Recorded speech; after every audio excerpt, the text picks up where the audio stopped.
Today, Ed Buck, the white Democratic donor who was responsible for the death of two black men, pumping them with drugs and watching them die, he is going to spend the next 3 decades in prison. In the federal courtroom, he was sentenced to 30 years in prison as a result of those two deaths. First of all, of course, remember he was, first of all, deaths go back even 3 years.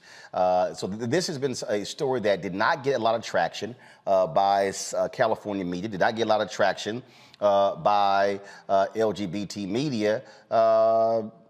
A lot of people were real quiet because Ed Buck was passing out lots of money to Democrats. My next guest, though, was one of the folks who brought attention to this story and really got us to this particular point. Jasmyne Cannick, she joins us right now. Jasmyne, glad to have you on the show. I saw your tweet where you said, look, it wasn't gratifying to see this elderly person coming through the court being flanked by two people, but the reality is it still had to be satisfying to the family, knowing full well that this predator, and that's exactly who he is, this predator will no longer be able to kill more black people. Absolutely. I mean, a lot of people are upset because Judge Snyder did not give Ed Buck life, but 30 years and he's 67 and it's federal time, so he has to do at least 85% of that time. It's effectively a life sentence. And yeah, the families are happy. The surviving victims who testified during the trial and also came to sentencing today are happy. I spoke to Ed Buck for the first time today when I read a victim impact statement. Almost 5 years, I had never spoken to this man before in person. He has no remorse. He still feels that he is not responsible for the deaths of Timothy Dean or Jamel Moore. And so for the families to see him go off to prison now is very gratifying. The next step for them is the restitution hearing next month because he is going to pay them money and he has lots of it to pay. And their wrongful death civil suits that are now can move forward in civil court. They were on hold because of the criminal case.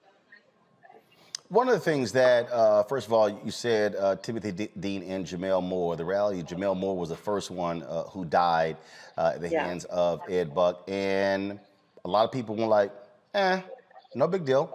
And you had a black DA in Los Angeles who was of the position that she somehow couldn't charge Ed Buck. But the federal folks figured out how to charge Ed Buck, and that's how he got convicted. Yeah. And that was one of the reasons why Jackie Lacey got her ass booted out of the DA's office. You're exactly right. So let me back it up a little bit. I wanted to start off with this, but you wanted to jump right in. Roland, thank you.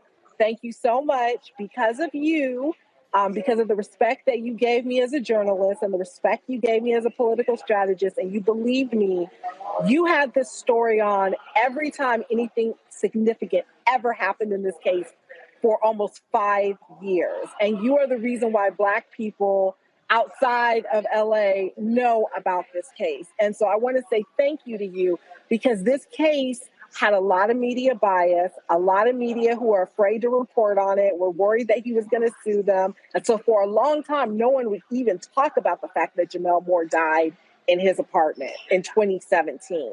And you're right. And that's why Jackie Lacey is the former district attorney for Los Angeles County. But I will tell you this.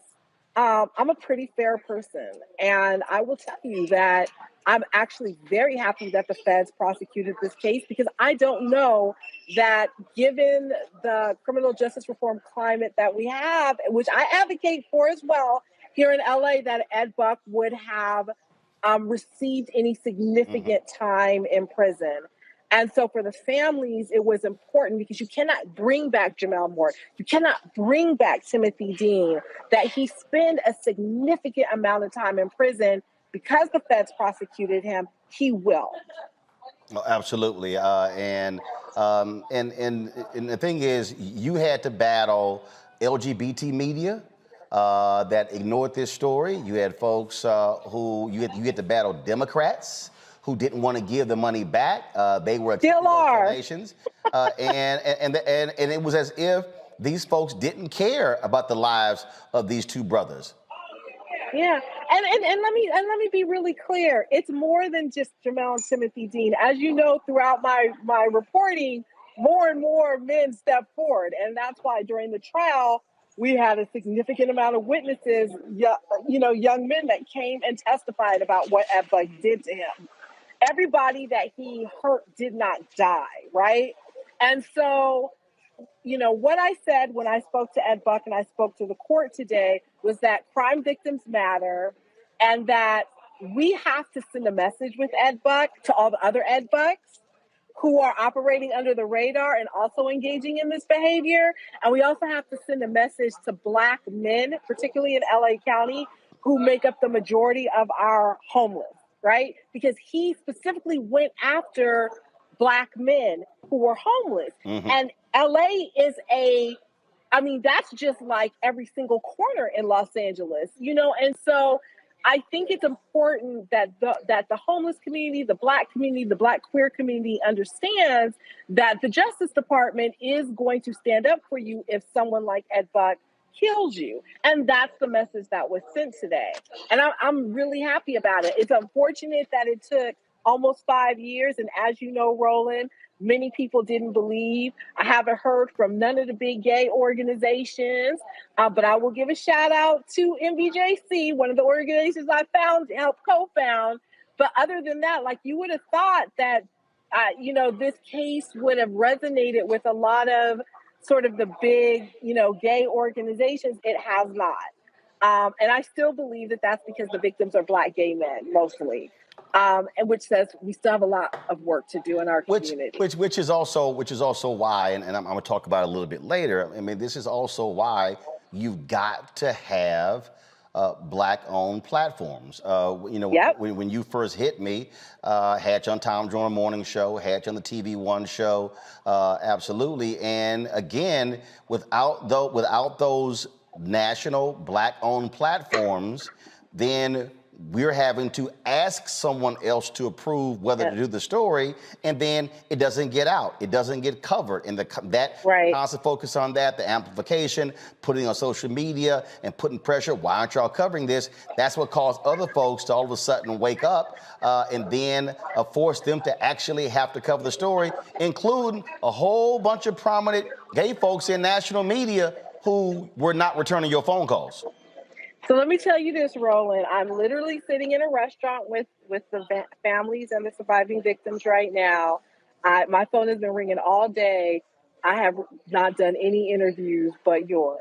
And you know why I'm on your show? Because like I said, Roland, when nobody else believed, nobody else cared, nobody else would listen, you were there. And you and I both understand the power of having Black reporters, having Black journalists. The whole reason why for the past 5 years I've been covering this story is because nobody else was. Now, there are a lot of Johnny-come-latelys now that have jumped on and, they're reporting on it. But let's be clear, in the beginning, nobody wanted to report on this case, not until it got sexy. And it didn't get sexy for most people until he got arrested. Yep. And that was after the second death. Second death and almost third with one of the young men who managed to make it out of Ed Buck's apartment and was able to get help. Absolutely. And these are the type of stories that Black people need to know about. When you have a white man in a city intentionally going after Black men using his wealth, they calculate that he has over $4 million, at least $4 million, right? He was using his money, his power, and his wealth to lure these men and to do these things to him. And in court today, he spoke for the first time. He has no remorse. He says he feels bad that they died, but it's not his fault. He's going to continue to fight it. He's going to continue to appeal it. His attorney is Harvey Weinstein's attorney. As soon as he lost the criminal case, he fired Christopher Darden and hired Mark Werksman, who is also Harvey Weinstein's attorney. And so he has money, clearly, because he hired, these attorneys aren't working for him for free. Right. And so he continues to use the system to his advantage. He continues to take, he should have been in prison a long time ago, Roland. Yeah. I mean, he's been in jail over 2 years. Nobody sits in jail for 2 years, okay? Right. But that's because he was able to work the system. he was able to get it to work on his behalf, except for today, it didn't, so he had it to cell block 4. So it is what it is. Well, certainly give my best to those family members. Even though he's going to prison, they can't get their loved ones back. These were still two human beings, and you're right. For a lot of these organizations out here, they're like, because you also, like, for instance, the story, the young girl who's been missing for a month, and the police were like, oh, she's a sex worker. So what? So we don't give a damn about her being missing. Again, that's sort of the mentality that even law enforcement has. Unfortunately, that's what we have to deal with. Yeah. And so we appreciate your hard work. And I love you, Roland. You know I appreciate you so much. Thank you for keeping Ed Buck's name out there. Thank you so much. I appreciate it. Great job. And again, you on it for 5 years. People don't realize that was like constant. Yeah. And so certainly, again, great job, and give our best to those families. Thank you.